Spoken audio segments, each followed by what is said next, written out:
जब कोई आदमी आपकी बात नहीं मानता है, आपकी इच्छाओं को पूरी नहीं करता है, तो आप उसको क्यों जानना चाहेंगे, क्यों समझना चाहेंगे? इसका सवाल मुझे बाद में मिला कि अगर कोई इंसान या कोई ऐसा जिसको आप भगवान कहते हैं, अगर वो आपकी लाइफ में इंटरेस्टेड नहीं है तो आप उसको क्यों जानना चाहें?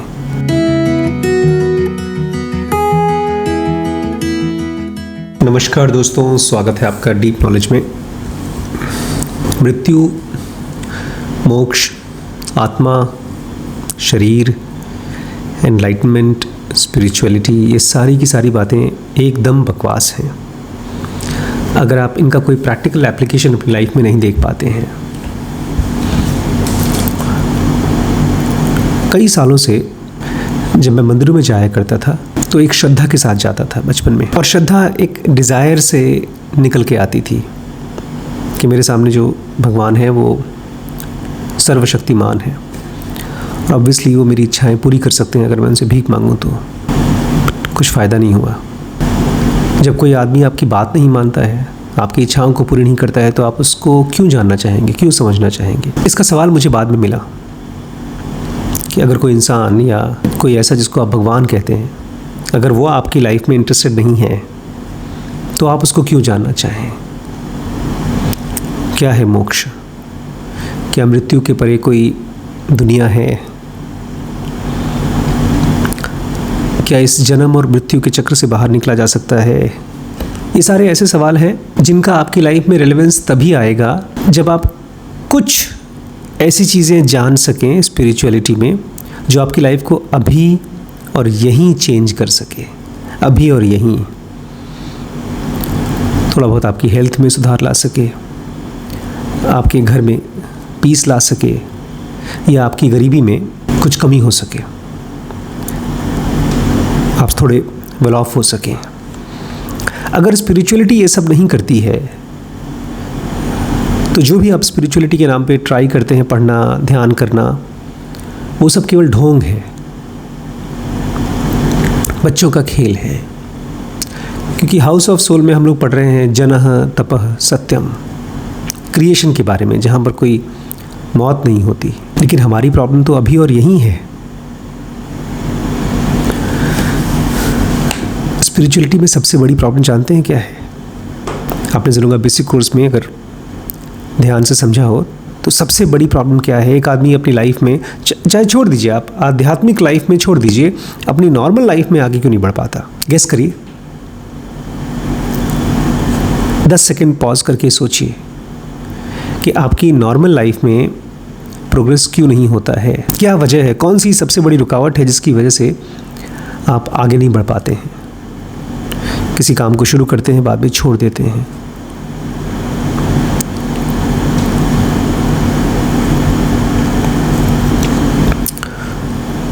वो है बोर्डम।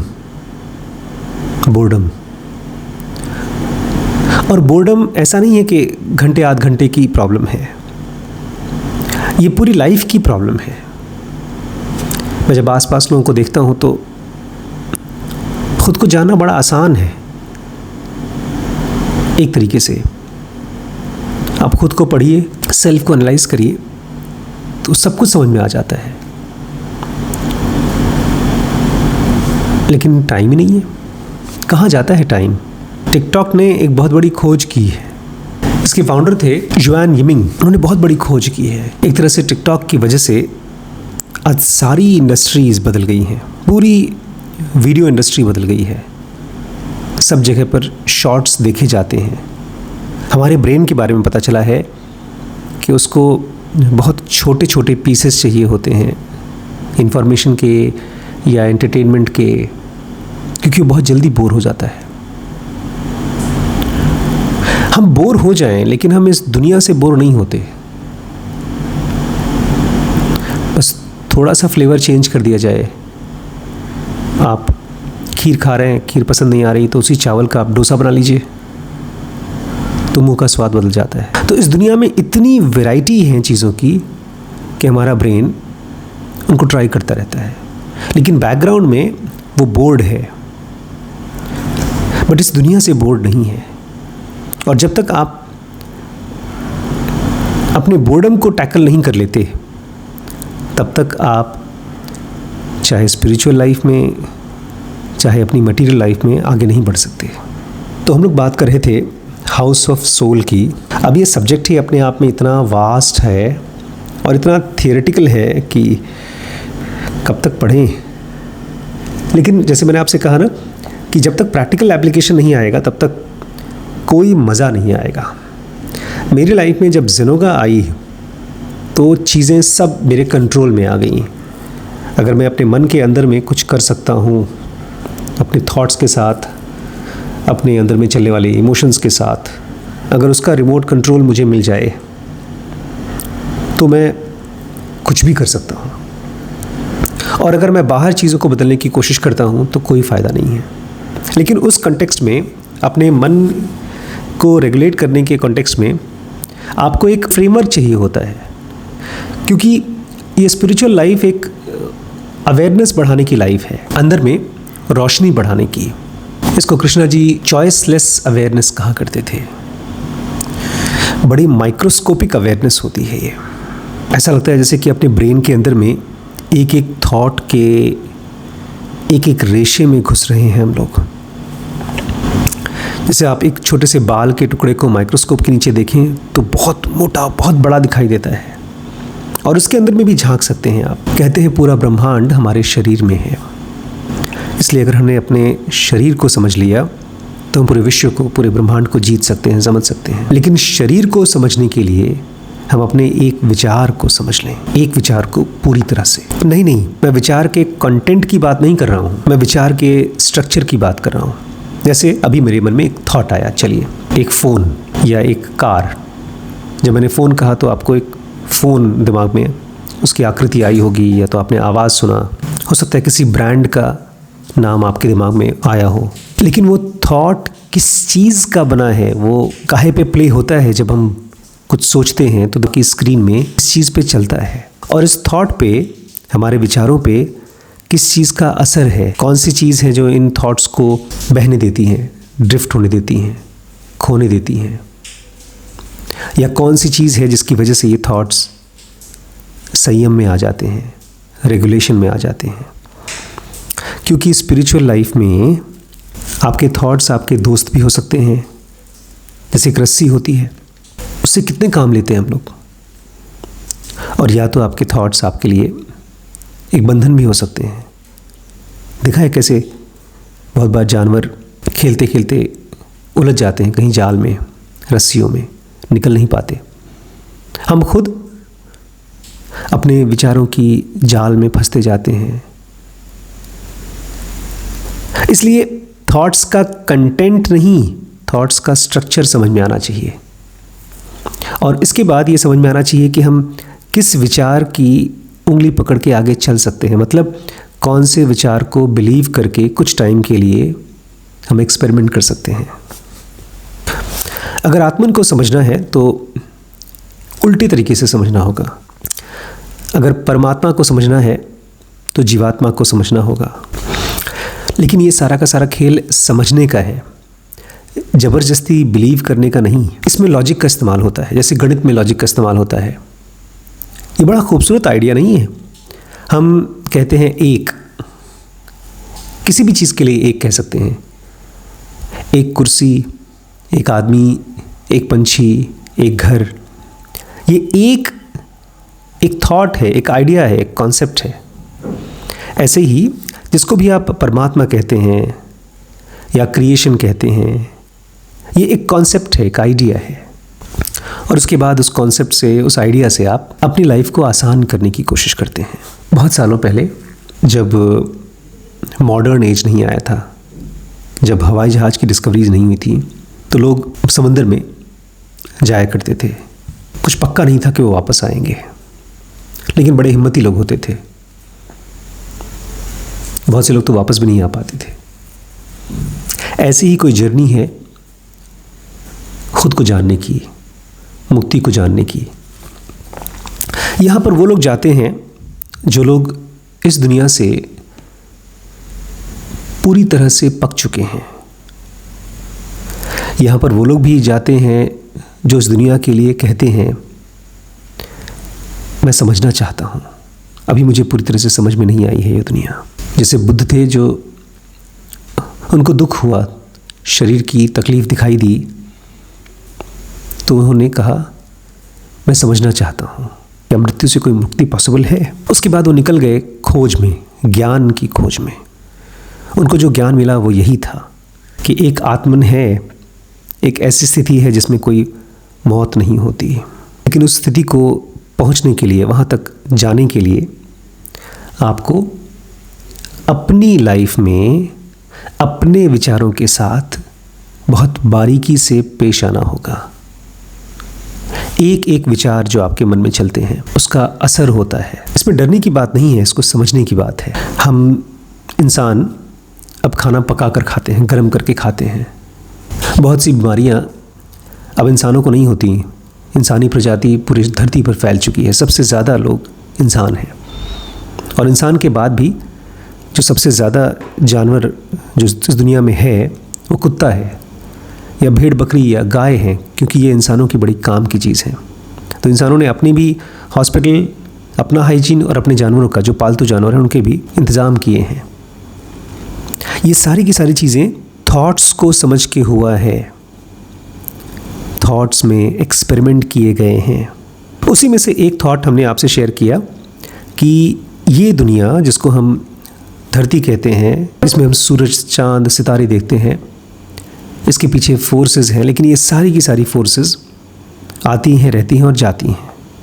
लेकिन इसके कंट्रास्ट में है क्रिएशन, इसके सबसे बीच में है सत्यम, उसके बाहर है तपह, और सबसे बाहर है जनः।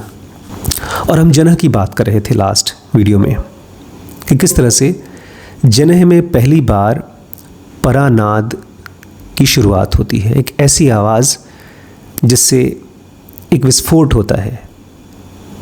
वहाँ पर जो भी एनर्जी है, इतनी हाई एनर्जी है कि उसका एक विस्फोट होता है, और उस विस्फोट से 4 अलग अलग साइजेस के फ्रैगमेंट्स होते हैं। इसमें से सबसे छोटा फ्रैगमेंट इंसान है। इन फ्रैगमेंट्स को कहा जाता है डिवाइन फ्रैगमेंट, क्योंकि यही है आत्मन। इससे बड़े फ्रैगमेंट्स आप देखते हैं ग्रह के रूप में, इसको धरती कहते हैं। वो केवल एक डेड ग्रह नहीं है, वो एक जीव है। उसी जीव में से हमने भी अपना शरीर धारण किया है। और उससे बड़े फ्रैगमेंट्स आते हैं, बहुत बड़े, जिनको आप तारे कहते हैं, स्टार्स कहते हैं, जैसे सूरज। और सबसे बड़ा फ्रैगमेंट है ब्रह्मांड।